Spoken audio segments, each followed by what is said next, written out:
नमस्कार दोस्तों, आप सभी का बहुत बहुत स्वागत है राजदीप रिकॉर्ड्स पर। मैं हूं राजदीप। देखिए, आज हम एक ऐसे टॉपिक पर बात करेंगे जिसे लेकर हर इंडियन के मन में एक ही सवाल है, हमेशा से ही रहता है, बेसिकली पाकिस्तान ऑक्युपाइड कश्मीर को लेकर। कई डिकेड से भारत का ये अभिन्न अंग पाकिस्तान के इलीगल कब्जे में है, लेकिन अब ऐसा लगता है कि हालत बदल रहे हैं। भारत की नई सोच और डिसाइसिव एक्शन लेने का तरीका इस एरिया की किस्मत को परमानेंटली बदल सकता है। तो सवाल यह है कि क्या मुश्किल में घिरे पाकिस्तान के डिकेड्स पुराने इलीगल कब्जे का एंड करीब आ चुका है? भारत अब चुप बैठने वाला नहीं है। पीओके वापस लेने के लिए एक 3 डायमेंशनल स्ट्रेटजी पर काम कर रहा है भारत। ये plan military power, global diplomatic pressure और सबसे इंपॉर्टेंट पीओके के लोगों के सपोर्ट पर टिका हुआ है। इस वीडियो में हम इसी मास्टर प्लान को डिटेल में समझेंगे, तो एंड तक बने रहिए, क्योंकि आज आप जानेंगे कि भारत अपने इस हिस्से को वापस लेने के लिए कैसे अपनी स्ट्रेटेजिक मूव्स चल रहा है। और इस वीडियो में हम उतना ही बताएंगे जितना आपको जानना चाहिए, और जितना डेटा अवेलेबल है उसी पे हम बात करेंगे। कोई अपना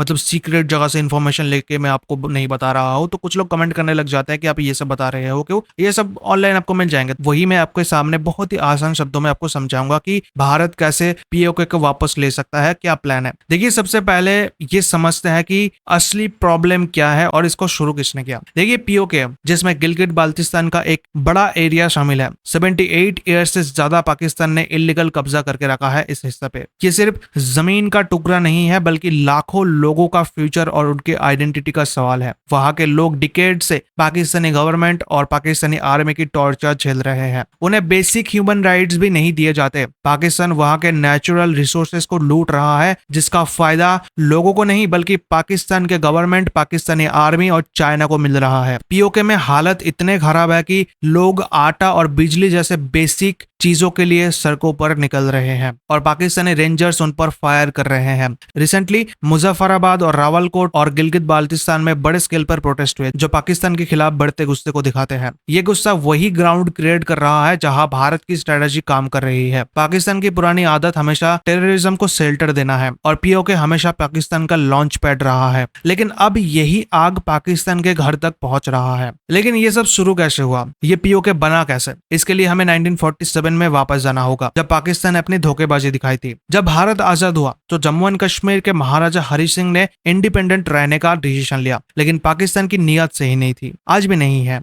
अक्टूबर 1947 में पाकिस्तान ने अपनी पुरानी आदत के मुताबिक कबालियों के भेष में अपने आर्मी को कश्मीर पर अटैक करने भेज दिया। इस विश्वासघाती अटैक को देखकर महाराजा हरि सिंह ने भारत से हेल्प मांगी और 26 अक्टूबर 1947 को इंस्ट्रूमेंट ऑफ एक्सेशन पर साइन कर दिया, जिससे जम्मू एंड कश्मीर लीगली भारत का पार्ट बन गया। इंडियन आर्मी ने तुरंत एक्शन लिया और अटैकर्स को पुश बैक करना शुरू किया। सिचुएशन ये थी कि 1947 से लेकर 1948 के फर्स्ट कश्मीर वॉर में इंडियन आर्मी ने काफी डीप एडवांसेस किए थे और पाकिस्तानी आर्मी को काफी पीछे ढकल दिया था। जब महाराजा हरि सिंह ने इंस्ट्रूमेंट ऑफ एक्सेशन साइन किया, उसके तुरंत बाद इंडियन आर्मी श्रीनगर एयरलिफ्ट हुई और श्रीनगर को सिक्योर कर लिया। उसके बाद आर्मी ने बारामूला और उरी तक एरिया वापस ले लिया। इसके बाद इंडियन फोर्सेस ने पुंछ को डिफेंड किया और लेटर रिलीफ ऑपरेशन करके गैरिसन को कनेक्ट किया। 1948 के मिड तक Indian army including air operations ने ले को री इन्फोर्स किया और पाकिस्तानी फोर्सेस को वहां से खदेड़ दिया। इसके बाद आया नॉर्दर्न फ्रंट, मतलब गिलगित बाल्टिस्तान। यहाँ सिचुएशन ट्रिकी थी। इंडियन आर्मी वहां तक डायरेक्टली नहीं पहुंच पाई क्योंकि यहाँ काफी टेरेन था और सप्लाई लाइंस भी वीक थी। फिर भी इंडियन आर्मी का मोमेंटम ऐसा था कि अगर थोड़ा टाइम और मिल जाता तो मुजफ्फराबाद और पूरा कश्मीर को इंडियन आर्मी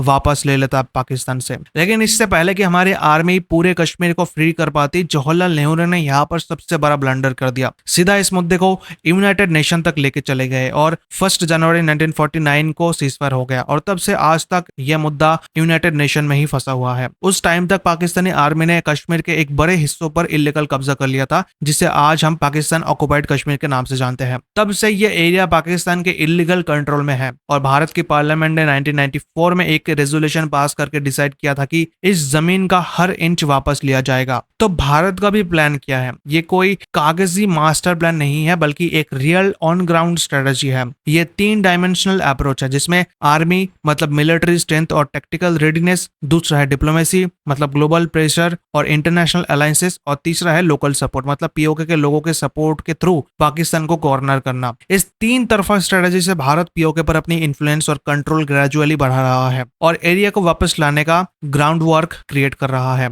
भारत ने अब क्लियर कर दिया है कि भारत चुपचाप सहने वाला देश नहीं है। ये सिर्फ खोखली धमकी नहीं है। उरी और पुलवामा अटैक के बाद की गई सर्जिकल स्ट्राइक्स और बालाकोट एयर स्ट्राइक ने दुनिया को दिखा दिया है कि नया भारत घर में घुसकर मारना जानता है। मई 2025 में हुआ ऑपरेशन सिंदूर ने तो पाकिस्तान की हालत बिल्कुल खराब कर दिया। पहलगाम में टेररिस्ट अटैक के जवाब में इंडियन आर्मी ने पीओके और पाकिस्तान के टेररिस्ट लीडर्स के बेसिस को मिसाइल से एक्यूरेटली डिस्ट्रॉय कर दिया।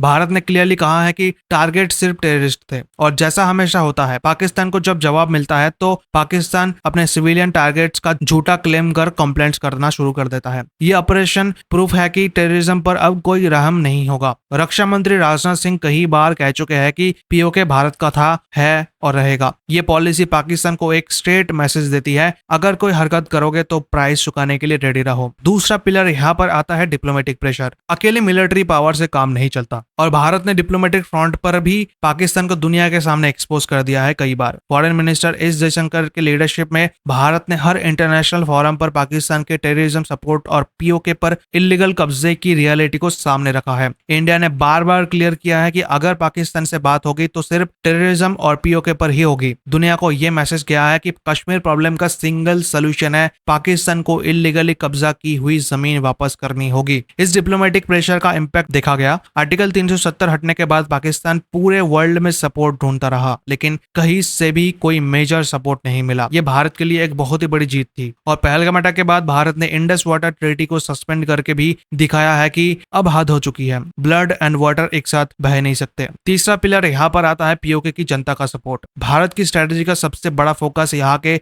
लोगों का दिल जीतना और पाकिस्तान के खिलाफ उसके गुस्से को सही डायरेक्शन में देना है। जैसा कि मैंने इंट्रो में बताया कि पीओके में पाकिस्तान के खिलाफ गुस्सा बढ़ता जा रहा है। वहां के लोग पाकिस्तानी गवर्नमेंट और पाकिस्तानी आर्मी के बायस, लूट और जुल्म से तंग आ चुके हैं। उन्हें दिख रहा है कि भारत के साइड जो जम्मू एंड कश्मीर है उसमें आर्टिकल 370 हटने के बाद काफी डेवलपमेंट हो रहा है, जबकि पीओके बेसिक फैसिलिटीज के बिना जी रहे हैं। डिफेंस मिनिस्टर राजनाथ सिंह ने कहा है कि वो दिन दूर नहीं है जब पीओके के लोग खुद भारत में इंक्लूड होने की डिमांड करेंगे।